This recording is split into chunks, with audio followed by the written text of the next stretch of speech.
হযরত আব্দুল কাদের জিলানী রহমতুল্লাহি আলাইহির কথা কে না শুনেছেন?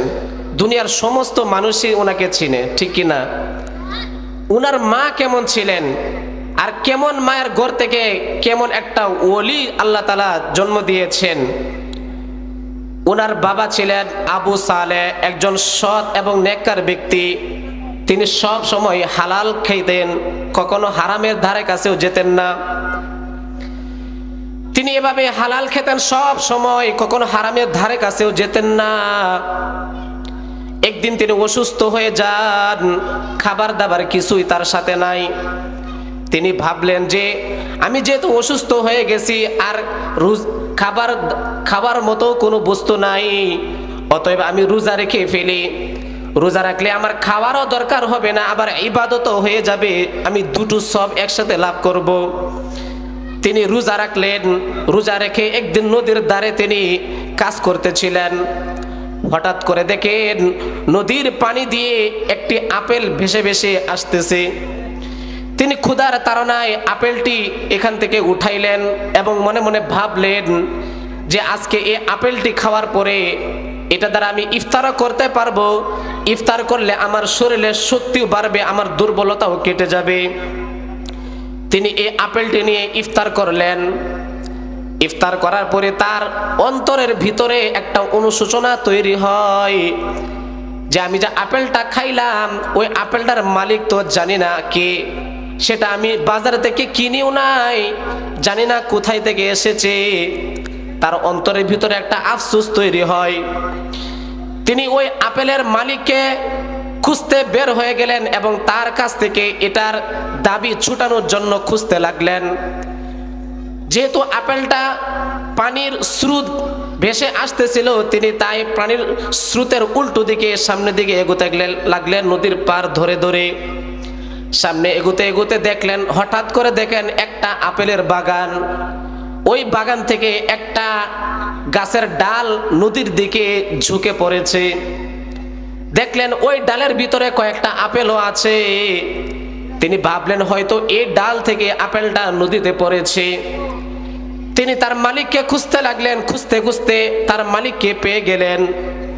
ওই বাগানের মালিক ছিলেন অত্যন্ত আল্লাহওয়ালা একজন নেককার বুজুর্গ ব্যক্তি। তিনি ওই বুজুর্গ ব্যক্তিকে গিয়ে বললেন, হযরত, আমি একজন মানুষ, আপনার এই আপেল বাগান থেকে একটা আপেল নদীতে ভেসে ভেসে চলে গিয়েছিল, আমি এটা ধরে খেয়ে ফেলেছি।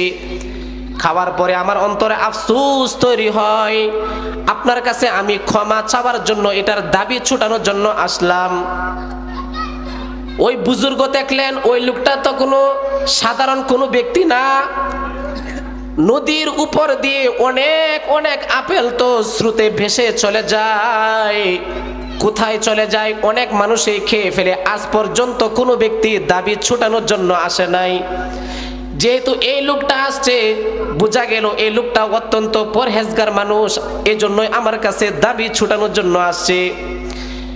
ওই বুজুর্গ ব্যক্তি বললেন, তোমার এই দাবি আমি ছেড়ে দিব, তোমাকে ক্ষমা করে দিব, একটা শর্ত আছে। ওই আবু সালেহ বলেন, জি জনাব বলেন, কি শর্ত? আপনার শত শর্ত আমি মানতে রাজি আছি, এরপরেও আপনি আমাকে ক্ষমা করবেন কিনা বলেন। বুজুর্গ বলেন, হ্যাঁ তোমাকে ক্ষমা করে দিব, আমার শর্তটা তোমাকে মানতে হবে। আবু সালেহ বলেন, জনাব বলেন আপনার কি শর্ত? ওই বুজুর্গ ব্যক্তি বলেন, আমার শর্ত হচ্ছে আমার এই আপেল বাগানে তোমাকে কয়েক বছর চাকরি করতে হবে।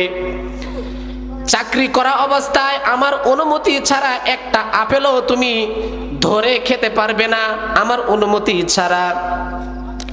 তো ওই আবু সালেহ এভাবে এখানে চাকরি করতেছে এভাবে প্রায় অনেক বছর হয়ে গেল। এই ৩-৪ বছরের ভিতরে তিনি একদিনও একটা আপেলও তিনি ছুঁয়ে দেখেন নাই। সুবহানাল্লাহ। ২-৩ বছর পর যখন ওই মালিকের কাছে গেল, গিয়া বলে, হযরত, আমার শর্ত কি পূরণ হয়েছে? ওই বুজুর্গ বলেন, হ্যাঁ হ্যাঁ তোমার শর্ত পূরণ হয়েছে, তোমার যে দায়িত্ব দিয়েছিলাম এটা পূরণ হয়েছে, তবে আমার আরেকটা শর্ত আছে, ওইটা তোমাকে মানতে হবে। আবু সালেহ বলেন, হযরত বলেন, কি শর্ত? ওই শর্ত মানলে কি আপনি আমাকে ক্ষমা করে দিবেন কিনা? বুজুর্গ বলেন, হ্যাঁ, তোমাকে ওই শর্ত মানলে আমি তোমাকে অবশ্যই ক্ষমা করে দিব। আবু সালেহ বলেন, তাহলে বলুন কি শর্ত? বুজুর্গ বলেন, আমার একটা কন্যা আছে, যে কন্যাটা হচ্ছে অন্ধ, সে চোখে দেখে না। তার আরেকটা দোষ হলো সে খুরা, ল্যাংড়া, সে হাঁটতে পারে না। এবং তার আরেকটা দোষ হলো সে বুবা, কখনো কারোর সাথে কথা বলতে পারে না। এমন এমন গুণের দোষের একটা মেয়ে আছে, তাকে তুমি যদি বিবাহ করো তাহলে তোমাকে আমি এই দোষ থেকে ক্ষমা করে দিব। আবু সালেহ বলেন, আমার কোনো আপত্তি নাই, আমি এই কন্যাকে বিবাহ করতে রাজি আছি, তবু আমি আখিরাতের শাস্তি সহ্য করতে পারবো না। বিবাহের আয়োজন করা হলো, বিবাহ দেওয়া হলো।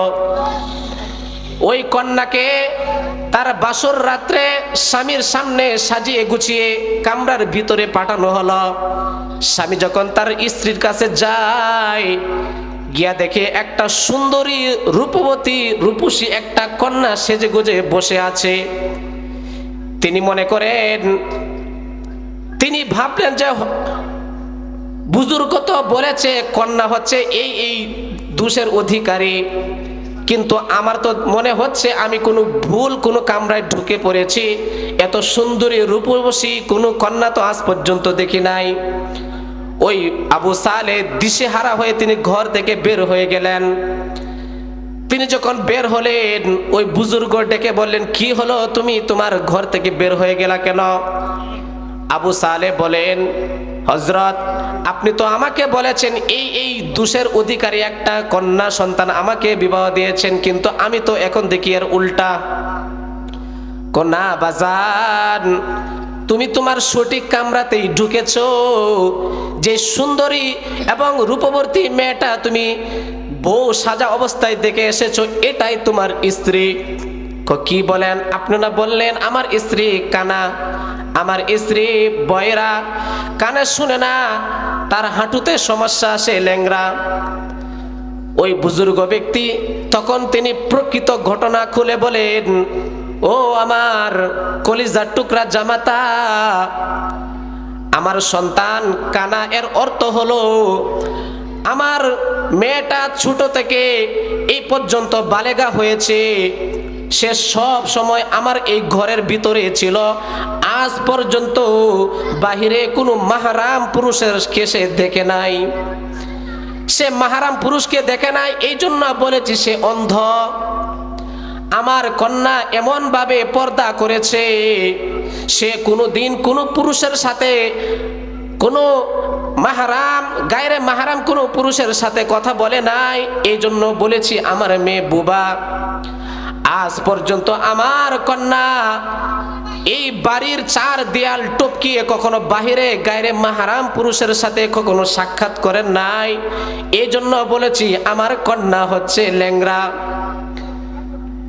তোমাকে আমি বুজুর্গ মনে করেছি, তোমাকে আল্লাহওয়ালা ভেবেছি, এই জন্য আমি মনে করেছি আমার কন্যা সন্তান যেহেতু এরকম গুণের অধিকারী, সে আমার ঘরের ভিতরে এই অবস্থায় লালিত পালিত হয়েছে, এই জন্য আমার কন্যা সন্তানের জন্য এতদিন পর্যন্ত একজন পারফেক্ট জামাই খুঁজতেছিলাম। অনেক দিন পরে তোমাকে আল্লাহ মিলিয়ে দিয়েছেন। আমি আল্লাহ তাআলার সাথে ইস্তেখারা করে বুঝেছি আমার কন্যা সন্তানের জন্য তুমি একমাত্র পারফেক্ট জামাই। এই স্বামী স্ত্রীর গর্ভ থেকে বিশ্ববিখ্যাত ওলি আব্দুল কাদের জিলানী রহমাতুল্লাহি আলাইহির জন্মগ্রহণ হয়। তিনি এমন বড় ওলি ছিলেন, দুনিয়ার তিনি জন্মগ্রহণ করার পর থেকে আজ পর্যন্ত তার সুনাম সুখ্যাতি সারা দুনিয়াতে বিদ্যমান আছে। তো এই ঘটনা থেকে বুঝতে পারলাম, মা যদি ভালো হয়, কন্যা যদি ভালো হয়, মেয়ে যদি ভালো হয়, তার সন্তান ভালো হবে, তার জামাই ভালো হবে, তার ঘরের প্রত্যেকটা সন্তান সুশিক্ষায় শিক্ষিত হবে।